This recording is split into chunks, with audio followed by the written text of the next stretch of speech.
It was a remote island, hidden away from the paths of tourist destinations. As my friends and I explored its untouched shores, we stumbled upon the remnants of an abandoned resort, a ghostly monument that long surrendered to the relentless march of time. Its grandeur, now overtaken by nature. Intrigued by the allure of mystery, we decided to spend the night within the crumbling walls of the forsaken resort.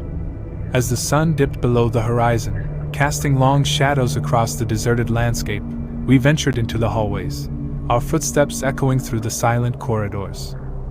The air inside carried a heavy stillness, broken only by the creaking of floorboards beneath our weight.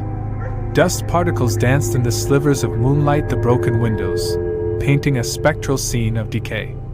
Our flashlights flickered like distant stars as we explored the remnants of what was once a luxurious retreat. In the heart of the resort, we discovered a grand ballroom frozen in time.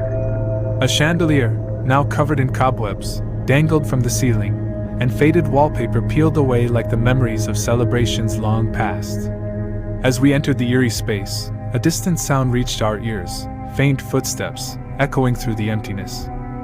"Did you hear that?" Jenny's voice quivered with a mix of excitement and fear. The footsteps grew louder, each one resonating through the silent ballroom. We followed the sound, drawn deeper into the heart of the abandoned resort, where a haunting melody began to permeate the air. The flickering candlelight seemed to pulse in time with the music, and as we rounded a corner, we saw a surreal sight, ghostly figures twirling in a dance. Their movements were synchronized, as if caught in the echo of a celebration frozen in time. The orchestral melody, hauntingly beautiful, surrounded us like a veil of forgotten memories. "Is this real?" Mark's whisper barely reached our ears as we watched the spectral dancers. Their faces were indistinct, their forms ethereal, but their movements from long ago. As the music swelled, the figures seemed to acknowledge our presence, their gaze turning toward us with eyes that held the weight of centuries. A voice, soft and melancholic, emerged from the shadows. "Welcome," it murmured. The figures paused, leaving us in an uneasy silence. "You've awakened the echoes of the past," the voice continued. As we stood there, entranced by the ghostly narrative, a gust of wind extinguished the candles, plunging us into darkness. Panic gripped us as we fumbled for our flashlights, the echoes of the haunting melody still lingering in our ears. When the light returned, the grand ballroom was empty, the figures vanished like apparitions in the night. Terrified yet compelled, we fled the ballroom and raced through the deserted corridors, our footsteps echoing in our ears. The night outside had taken on an otherworldly quiet, as if the very island held its breath, waiting for us to uncover its secrets.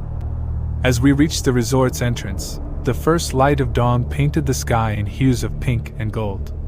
We stumbled out into the cool morning air, the abandoned resort behind us, its mysteries left unsolved. The haunting melody lingered, carried away by the wind, leaving us with a sense of awe and disbelief. We departed the island with a story that defied explanation, a memory that transcended the boundaries of the tangible world. The abandoned resort remained etched in our minds, a testament to the inexplicable, a reminder that even in the most forgotten corners of the world, echoes of the past can come alive.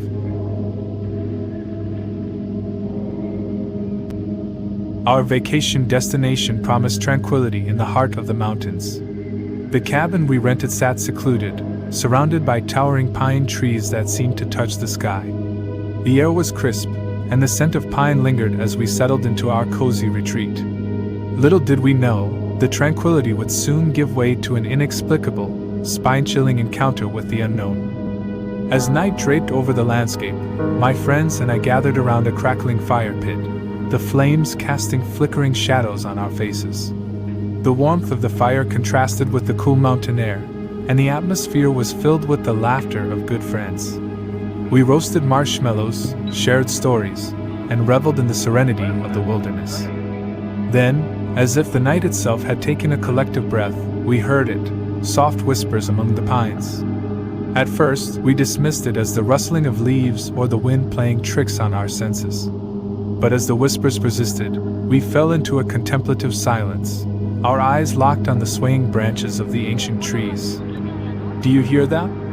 Emma's voice trembled with uncertainty. The whispers were no longer a mere murmur. They had evolved into discernible voices, like distant conversations carried by the wind. Intrigued and slightly unnerved, we strained our ears, attempting to decipher the words that seemed to weave through the fabric of the night. As we listened, the whispers took on a haunting quality, as if the very essence of the forest was trying to communicate with us. "Secrets buried deep," one voice murmured. "Unfinished tales," another added. The words danced on the edges of our consciousness, leaving us spellbound and unnerved. It was then that the whispers transformed into an indistinct noise, a blend of hushed arguments and distant cries. Our shared laughter from moments ago now felt like a distant memory, as the atmosphere turned heavy with an unspoken fear. "This can't be real," Jacob muttered, his eyes wide with disbelief. The night air grew colder, and the whispers escalated into chilling laughter, echoing through the woods. The once inviting forest now felt alive with unseen eyes, watching, judging. A daring suggestion emerged among us, to venture into the depths of the trees, to confront the source of these spectral voices. But fear held us captive around the fading embers of the fire. We debated the pros and cons of investigating versus retreating into the cabin, each passing moment escalating the tension. The night stretched on, the moon casting an ethereal glow on the pines that seemed to conceal unseen entities. Finally, as dawn approached, the whispers subsided, leaving us with an unsettling silence. The sun rose over the mountains, casting away the remnants of the mysterious night. Still shaken, we exchanged glances, haunted by the inexplicable events. The tranquility of the mountain retreat had been shattered, replaced by an unspoken understanding that some mysteries are best left undisturbed. As we packed our belongings to leave, the whispers lingered in the back of our minds. The forest, once a sanctuary, now held a secret that transcended our understanding. And though we escaped the clutches of that enigmatic night, the haunting whispers would forever remain etched in our memories, a reminder that even in the most idyllic settings, darkness can stir.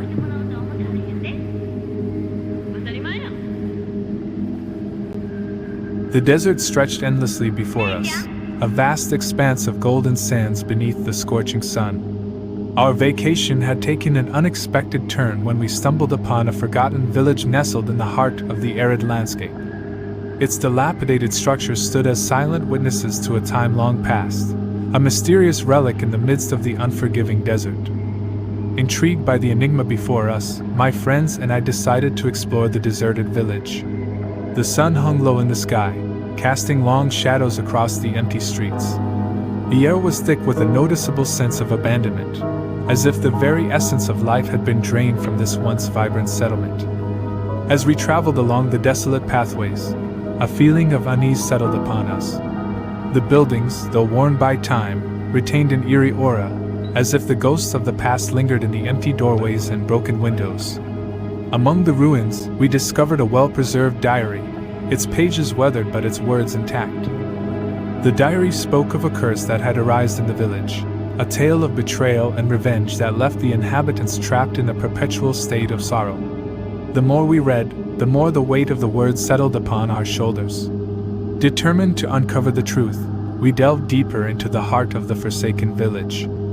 As night descended upon the desert, we set up camp in the central square, the abandoned structures looming like silent sentinels around us. The wind carried whispers of sorrow and regret, as if the very air resonated with the tragic tale we had discovered. We noticed the desert sky came alive with a million stars, casting a celestial glow over the forgotten village. In the quiet of the night, a ghostly figure emerged from the shadows. Clad in tattered clothing, its eyes held the weight of centuries. "Why are you here?" it moaned, its voice echoing through the deserted streets. The diary's tale unfolded before our eyes, a story of love betrayed, of alliances shattered, and the dark magic that ensnared the village in a web of despair. Haunted by the spirit's pleas, we followed the ghostly figure to the village square, where a hidden entrance revealed a chamber beneath the surface. Lit only by the pale light of the moon, we uncovered a cursed artifact, its energy pulsating through the air. The ghost implored us to destroy the relic, to break the chains that bound the village to its tragic past. With trepidation, we took up the task, The artifact resisted, its dark power surging as we attempted to shatter its hold. The air crackled with an otherworldly energy, and the ghostly figures around us seemed to wail in agony. Yet, fueled by a sense of duty, we pressed on until, finally, the artifact crumbled, dissipating into the desert night. As the last shard of the cursed relic vanished, the figure faded away, leaving the village square in a serene silence.